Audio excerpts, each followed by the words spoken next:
you're probably best known for, coaching Adam Peaty, also a Jacuzzi ambassador. I was like, this kid's good. And why are you so good at that? The formula that is required to make them the best version of themselves. When you see young athletes now, what do you really look for? Dedication, discipline, and an ability to listen and learn and grow. And they were the ones he picked.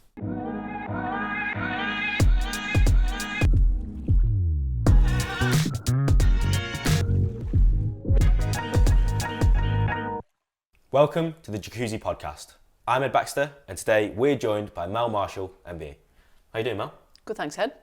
So I want to dive straight into it. We know you as an MBE for services to sport, someone who's had an amazing career in their own right in sport. But where did that passion come from? When did you first get into swimming? What was that first memory? Well, the first memory was when I fell in my granddad's fish pond when I was about 4. So that's that one. And then basically I used to go swimming a couple of times with my mum and dad. And then one day the swimming club was in half the pool and we were in the other half. And I was pretty good. I'd sort of taught myself with my dad's guidance every now and again and my mum's support. And I was like swimming along and I was like, oh, I've got these guys here. So then I was like, right, I need to sign up for the swimming club. How can I get involved? And it went from there really, and then the competitive sort of animal in me was harvested in terms of I wanted to win the session, then I wanted to win the lane, then I wanted to be the best in the club, the country, and then it just went and it just went too far, yeah. So it's almost like, you know, what you're talking about there, the journey you've had, the job you're in now, was it only swimming? There was no option apart from swimming, or was there other sports you were just as competitive in, or was it just that? Ed, it was everywhere. So I was playing table tennis, or I was playing football, or I was into everything. So I was on the hockey team, I was on the athletics team. I was just involved in everything. And again, I was just always wanting to compete and do the best. And so I was a real sporty person all the way around. I actually stopped swimming when I was 18 because I'd sort of found football and I was pretty decent at football, and I'd also found drinking. So, you know, in terms of found life was quite nice and swimming was very, very difficult. But I missed the Olympics in 2000 by something like 3/10. I'd come 7, they took the top 6. Was that before that break? Yeah, no, it was sort of like during that space where I was doing it, but I wasn't really committing to it as good as I should. And so then what happened was I went to Loughborough by chance with a football game, and I met a friend there who was studying, and I just saw the swim programme and that was it. And I was like, after I didn't make the Olympics in Sydney, I was like, Mel, you've got to go all in or you've got to get on with your life. And I just went, right, move my school into Loughborough, move everything, and then I started, you know, I think I had £1,000 in my bank, and it was, if you don't get on funding, then that's the end of the journey. So, and then basically I worked with Ben Titley and got better and better, and made my first my second senior World Championships international at 19 in Fukuoka, and we got a silver in the 4x100 women's team. And then that was the start of the journey then, really. So you've touched on it there, how when you were 10, you wanted to be the best in the world. You were the best in the world. But from knowing you personally, that first Olympics that you made and that kind of lead into it, and then your experience at the Games is kind of what's defined what you do now and why you're so good at what you do now. So can you just kind of tell us a little bit about your first experience of qualifying for an Olympics, preparing for an Olympics, and then going to an Olympics? You want me to tell you the sob story? Well, guys, it didn't work out that well. So what happened in the Olympic year? I mean, I'd made that transition from someone that was good to great. I went on a training camp in the start of Olympic year with Bill Sweetenham, and we did, I would call it the death camp. So basically, I mean, I've never seen anything like it, but physically it moved me to a new territory. And then I started swimming times and doing training sets. So I was like, this is on. So I moved from someone that was, you know, finaling at a European short course to winning European short course. I moved from someone that was, you know, just about winning the trials to winning the trials by 2 body lengths. And I went into the Olympics, I went 1:57.5, and I actually still left Olympic year as ranked the fastest in the world. Yeah. I'm over it, don't worry. I'm over it. And so the journey it was going really well, really, really well. And I did the trials. I swam the fastest time in the world at the trials. And then there was 16 weeks to the Games. And then halfway through that, I just felt a bit more fatigued, exhausted, a bit more burnt out. And then all of a sudden I was starting to run on fumes. So I had nothing left. And then I went to Olympic Games and should have easily made the finals. Should have easily made the semi-final. didn't even make the semi-finals. I think I came something like 23rd or something ridiculous like that.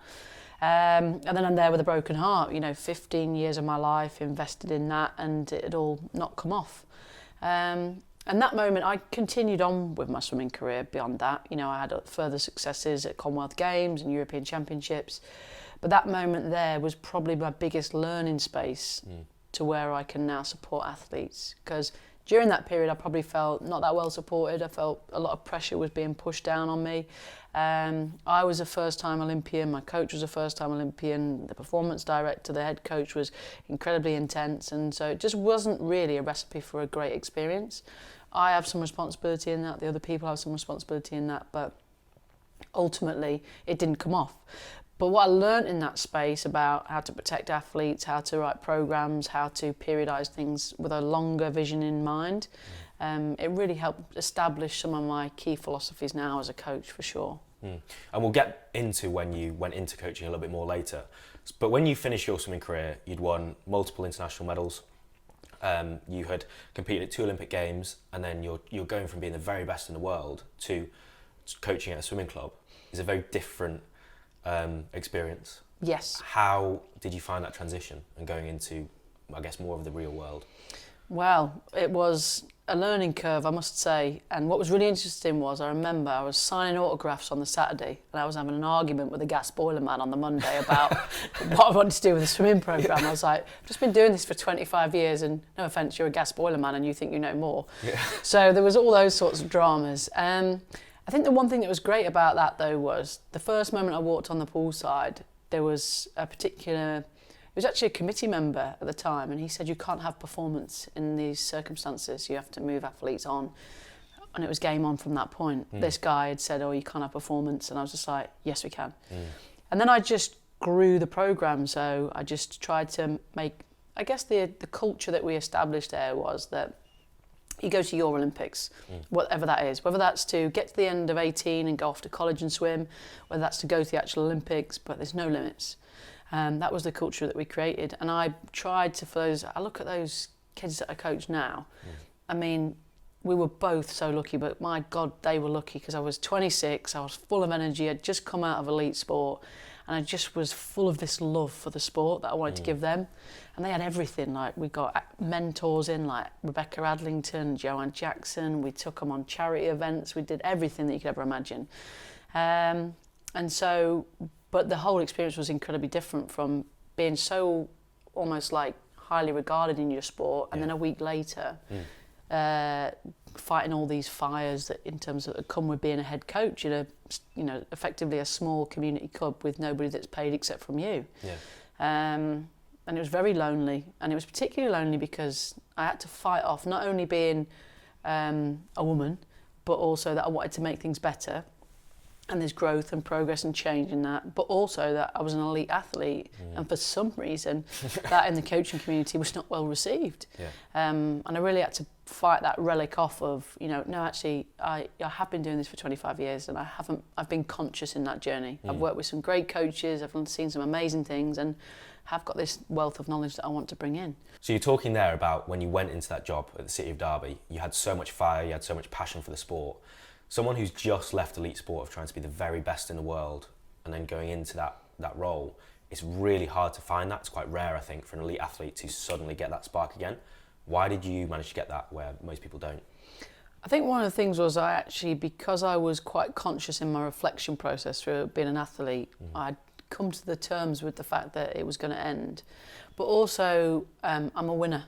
So when I knew that the engine, the physicality of what my body had left was no longer going to allow me to win, I knew that it was time to go. And I always think, people always say, what's your biggest achievement in sport when you competed? It's not the medals. It's when I walked away, I had no regrets. And I left at 26. I remember we came 9th in Tokyo in the relay that probably should have won a medal, because the coaching decision was to rest 2 athletes, and we didn't even make the final. Beijing, yeah. And then I remember going into the swim down, and I was like, this is it. This is the last one. And so I felt very at peace with my actual swimming career. But I also felt very motivated for making the sport better and doing a better job for athletes. So instantly that motivation, and I always wanted to be a PE teacher. So, and I'd done loads of stuff around lesson planning and coaching, writing the perfect coaching practice. I'd coached different sports, you know, even as a year 11, I was coaching sixth form boys football. You know, you can imagine what that goes down like. Ooh, you know what I mean? So I'd really had this thirst to kind of educate and teach and periodise and lessons and all that kind of stuff. So, and then as soon as I walked on that poolside and that guy said that you can't do it here, well, I was just like, bring it on, mate. Yeah. So yeah, it was meant to be, I think, really. So from that moment of you can't have performance here, what you're probably best known for is coaching Adam Peaty, also a Jacuzzi ambassador. He won his first Olympic title at 21. For you, when did that Olympic journey to success start? Because I'm sure that was probably actually before he even realised it. Way before. So I think with him, I think it was when I first saw him do breaststroke, everyone knows this story, I think, in terms of if they've heard me speak before, is like, there was something different about him. That was the first thing. The second one was around his competitive edge. Like I remember seeing him at the Midland Championships and he was just head to head with this one lad and he just like looked at him and then just went another gear. So there's that, you saw that. I thought, I was like, this kid's good. And then we grew it to a place and I was just like, then I looked at what he was doing in terms of a training perspective and then how fast he was swimming and how much room he had to grow. And then I think it was when, by the time we'd been on the journey from like 16 to 18, I was like, this guy's the one. I remember talking to Commonwealth champion Ross Davenport on the poolside and I said, this guy's going to win an Olympic medal. And this was way advanced. This was like when he was probably about 16, 17, and Ross gave me the look, so good one. And then when he went 59 at 18 and we were in range of the Olympic Games, I presented at a conference and I basically said in the room, I said, he could swim 57. And I was adamant of it. I was like, there's no way he can't, because I know what he's doing and how quick he is and how much more we can do with him. And the world record at that time was 58 and a half. Yeah, and I remember the year when he broke his first world record in 15, long course. Well, he broke it in 14 on the 50, but the 100. And I remember in that season, I was like, the work that he did was just like off the chart. Now, I knew he was in 57 shape, but I didn't think he was in 57 shape for the April, and it just popped, it just went. So it was phenomenal. So there's always been an element of I've always known, and I really knew about almost like the quality of where it could go to, definitely when he was like 18. So you touched on it earlier about the challenges of being in a local swimming club, community club, and then trying to win an Olympics, not with millions of pounds of funding and 50 experts around you. What were the biggest challenges, and how did you manage to make that happen? Well, the biggest challenges were there was always so much to protect performance and protect the group that he was working with and keeping the quality of coaching at the level that's required to win Olympics. There was already so many things that you had to clear off the desk. And we're talking things like really hard things to deal with, like uncovering club debts where they hadn't paid bills and uncovering, kids that have been going through really challenging times with families, people that had suicides, all this kind of stuff. And all the other administrative organisation, it all falls onto you. So the bus, the T-shirt, there's a restructure, there's squad movements, there's 45,000 emails because the parents aren't happy with the squad movement, all that stuff, you had to get all that done to get to work at this level. Now, I think what I did well there was I did it the other way around. So that's the most important thing. I will get to the end of the list, but by the time I'm down there with that's not going to be as good, but this bit's going to be really good. So I did it that way round. And so it was just like this, I always used to say, you're always one step away from a nuclear disaster every single time you'd walk through the doors. Such and such had a fight in the change rooms. Someone's bitten somebody. Classic things like this. Or one kid's been coming swimming for 3 weeks, putting their hair under the shower and then going out, but never turned up to training. So all them sort of things would be going on because it's a community club, do you know what I mean? Not everyone's there for performance. Or we've not got enough prizes for the tombola. All these things would be going on all the time. But do you know what I had there? It was amazing. I had a community of like cultural architects that would just have my back. If I needed fundraising or if we needed to dig into things, I had a brilliant committee of humans.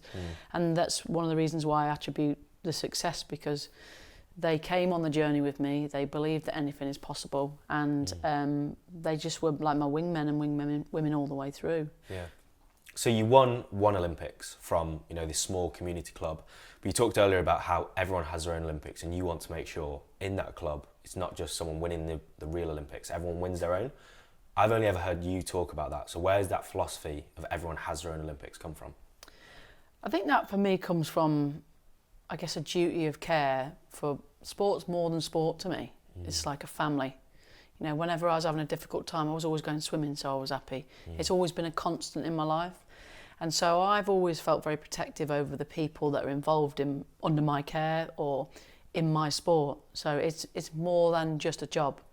And I felt like everybody in my sport or everybody under my care in that programme deserved to see their best day. And that's what we're in it for. And the pursuit of excellence, you know, whether that is to go to the Olympics or whether that's just to be the best version of yourself, there's no better education than that. So I'm a coach at heart, but I'm also a teacher at heart. So I think that really, those two philosophies in that programme really aligned. But going back to your point, that's what I'm in it for. That's my reason why, is I want to see people flourish through the challenge of trying to be better. So we've gone from there, a small swimming club, to your role now, which is very different. You have a very small group of super elite athletes who are trying to win Olympics, make an Olympics, but perform at a really high level. Your athletes won 6 Olympic medals last year. Just say that one more time. Your athletes won 6 Olympic medals last year. What a nice thing that is to hear. Yeah, go on. Your job now is to push athletes physically and mentally right to their limits, past their limits, often to achieve results that have never been done before. That is such a fine balance of not pushing them too far, but pushing them to an extent of being able to produce these results. How do you get that balance right? I think the balance you get it right is because you create an environment and you create a motivation that gets them wanting to do it. It can never come from you going, do this, do that. And that's what I learned the hard way. I was told, and this is how you do it. But it's about creating a set of beliefs and behaviours that come from inside. So I always say I coach from inside out. So I'll work out what people's motivations are, work out what their desires are, and align that to the goal, but also set the expectations of what's required. Like, this will be really difficult. Do you want to do it? Most people, the answer is yes. And the more times you say yes, that's where you build confidence. So it's no point me saying do this or that just don't fly. Yeah. And again, that's about me, but my coaching journey is about them. So I'll coach from, you know, I'm a good breaststroke coach, but I'm an amazing Adam Peaty coach. I'm a good freestyle coach, but I'm an amazing Anna Hopkin coach. I will look at them as human beings, their physiology, their psychology, their technicality, and I'll unpick the formula that is required to make them the best version of themselves. And why are you so good at that? I don't know, I think that is probably where some people are talented. Don't get me wrong, I try and learn and grow and evolve all the time, but my natural thing is reading humans. Whether that's because of my childhood or whether that's because of the cool and different people I was around at school, or all sorts of things that have gone on. But I can read humans. And also I'm a belief partner. So I always struggled with really believing in myself. And so now my job is, I feel like, to let people know that they are believed in and they are capable and they are possible. And there is no limits on things. If you want to try hard and you want to push yourself, and those things are possible. You've got 2 legs and you've got 2 arms. It's like, just take both opportunities. So when you go to an Olympic Games, where you've done all that work you've just talked about, your people's belief partner, people always talk about athletes, mental health, dealing with the pressure. But as a coach as well, you almost feel that times by how many athletes you've got, and even more because you have millions of pounds of funding relying on you. You have the athlete's own livelihood relying on their performances, your own personal career and goals relying on that. When you walk into an arena like a World Championships or an Olympics with all that essentially at risk, do you feel that pressure? I wasn't stressed out about it until you said about it. No, I think the answer is no, because I go back to the point of what's my role in that circumstance. But again, what we do is a privilege. Like, we choose to take on those restraints and those challenges. I use my friend Dan. So my Dan lived in the village near me, a couple of streets down. We grew up together, went to primary school together, secondary school together. And he had a really difficult disease called muscular dystrophy. And the life expectancy for Dan was 12. And his parents are probably them as a tripod, most inspirational people that I've ever seen, because what they did was they had a really hard set of cards, but they said, we're going to make the very best of this, the very, very best. And, you know, he met Bryan Adams, he met Rihanna, he went to every Tottenham game, you know, his mum and dad hanging outside every bar everywhere, getting signatures and all sorts. And he lived to 36. And so when it comes to Olympic Games, I remember Dan. I remember his mum and dad, like in the last, you know, year, 2 years of his life, like their days didn't last 24 hours, they lasted 36, because it'd take them 12 to get him up, clear his lungs and get him sorted. And I just remember Dan, because I'm like, what we do is we choose. What they do, and people a lot similar in those kind of positions, is they have to go through that struggle, real struggle, with no choice. And so I don't get stressed out by the Olympics, I get excited. And if it doesn't come off in terms of result, I feel proud that I will stand by that athlete, help them work their way forward. So I don't get stressed, I get a lucky feeling. I like the tension, I like the whole thing. It's just like, oh God, here it goes, 5 years. I love all that. So, but for me, it's like, you know, a surgeon in a 12-hour surgery with a father of 5 is stressful. Me working with some athletes is not stressful. Yeah. So you've had these athletes. You've either, you know, taken them from being young people swimming in a club for the first time to Olympic goals. You've had swimmers that have come into you who are already established, and then you've taken them on to further success. You've kind of seen a huge spectrum of athletes. When you see young athletes, you're going to ask me who my favourite is, aren't you? That's what you're going to do. When you see young athletes now, what do you really look for? Because there's always the anomaly of a 12, 13, 14-year-old that is amazing and miles ahead of everyone else. But what are you actually looking for? Commitment, dedication, discipline, and an ability to listen and learn and grow. I remember a tennis coach story once. This tennis coach gave like 150 kids tennis racket and a ball, and he went up into his office and he watched which ones picked up the racket and which ones bounced it themselves. And he said, you need to do 20 bounces, and which ones would just stay in there, and they were the ones he picked. And so I think that's what I'm looking for: independence, responsibility, and a willingness to grow. You know, I always said one of the things about Adam was he was an incredible listener. He was like a sponge.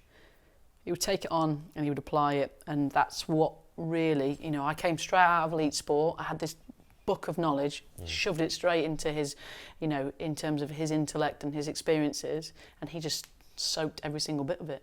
So every single bit of it. So much to the point where he now thinks it's his own. It's fabulous. So Britain is going from strength to strength. The athletes that you work with are becoming more and more successful every single year, pretty much. How have you managed to not just sustain that success, but improve on it and build on it? I think sustainable success is about humbleness to continue to grow. Like, go to bed an expert, wake up a novice. It's not done yet. And also accepting that, like, it's a golden period for me now, but it won't always be. There will be times, and when I first started this job, I found things very, very difficult at the start. So it's that acceptance and also that humbleness to just, it's not about, you know, what you achieve. And I know we laughed earlier about how many medals, but that's not because I'm bothered about the medals. I'm just like proud of the kids that did it, you know. And so for me, it's a humbleness to get better, keep getting better, and just continue to progress. And the thing is, when you have success, it's a different set of dynamics, because you can just lean back. It's nice, it's great, you know what I mean, really enjoyed that. And you don't have to, you can just ride on that for quite some time. But I don't do it for that. I do it for, there's always a bit more, there's always a bit better. And I feel like I have the responsibility to the athletes who are on the first time of their dream to make sure that I do the very best job. Like, whenever they don't perform, some people might leave it. I go home and think about it for hours, because I'm just like, that must be my fault. And sometimes it's not. But I go home and take on that accountability of what it is to be, you know, a coach and helping effectively people with their dreams. Everything you've talked about so far and everything I know about you is always about the athletes. That's what you keep saying. It's all about them and helping them achieve their goals and their dreams. What do you personally want to achieve from your journey and, I guess, the job you're in now? You know what I want is the phone call when they're 45 and they say, you've done me a good job. Like, that would mean more to me than I love winning, don't get me wrong. I love what comes with that. I mean, I love how you have to work really hard to get that. I love that, the creativity, the innovation. How do I create something that's better than everybody else? But to me, it's the phone call. Like, I remember someone called Fran Baldwin, and she wrote me this lovely card after she'd finished her career. And it's those moments, and this is going to sound a bit corny, but like seeing you do well and you progress and how successful you've been, and knowing that just a little bit of the ingredient that I've given you is allowing you to, a little seed, you're now growing, you're now growing your own trees and your own forest and all that kind of stuff. So that gives me a massive amount of pride. And, going for a beer with you now and just, being able to just talk like we've been friends for 50 years because of the times that we shared in that space. That to me is the real bit of pride. And, when Adam one day doesn't swim anymore, the fact that, if he has a hard time, we'll pop round here for a cup of tea, or, and we'll still go on to be friends beyond that point. That's the special space for me. Because then you've had an imprint on their life, not just their career, and that's the good one. I think everyone always says, especially people who are involved in sport, it's all about the journey, it's not about things you win and things like that. But for someone like yourself who has achieved so much personally and then as a coaching perspective, it's you're not saying that from a place of, oh yeah, it's all about the journey. You've experienced the success personally and for your athletes, and you still fully think it's about the journey. 100%. It's both. It's like, as long in terms of when you're on a journey, you can enjoy the journey, but it's like, where do you want to set your journey? Do you want to set your journey to there, where we can enjoy that journey? Or where do you want to set your journey? You want to go up there? Cool, that's really even cool. So I think that's the thing, is like, but it's being present in the moment. It's about enjoying the people that you're with, and just remembering that moment too shall pass. Like, I remember watching Tom Hanks and Robert De Niro and Shia LaBeouf, is it called? Whatever he's called.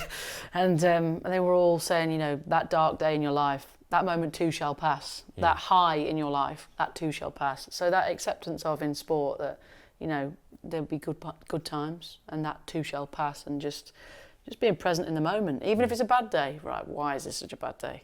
Okay, well, because I've got to do technology and admin, or whatever that might be, or the printer's broken. But just being present in that is really, really important. And one of the things that I'm so proud of in my life, I'm genuinely happy. Like, I don't wake up, certain things could be better, but like, I wake up and I'm genuinely really happy. Like, I look at that dog in the morning, I'm like, happy. I walk down the village with a torch in my hand, like one of them zips on, like a checkered, happy. So just the little things as well as the big things. So I've got one final question for you. Ooh. So This better be a good one, Ed. So someone you've never met, you have no idea about age, who they are, what they've ever done, what would be one piece of advice, one thing you would say to them? 7.8 billion people on the planet, only one you. Master yourself, grow yourself, own yourself, evolve yourself, and enjoy yourself. Wow, amazing. Absolutely. Well, it's been awesome. Thank you very much for that. Nice one, Lad. You good? Yeah, good. I hope you enjoyed this episode of the Jacuzzi Podcast. If you want to see more and hear from all our different guests, head over to the Jacuzzi YouTube channel.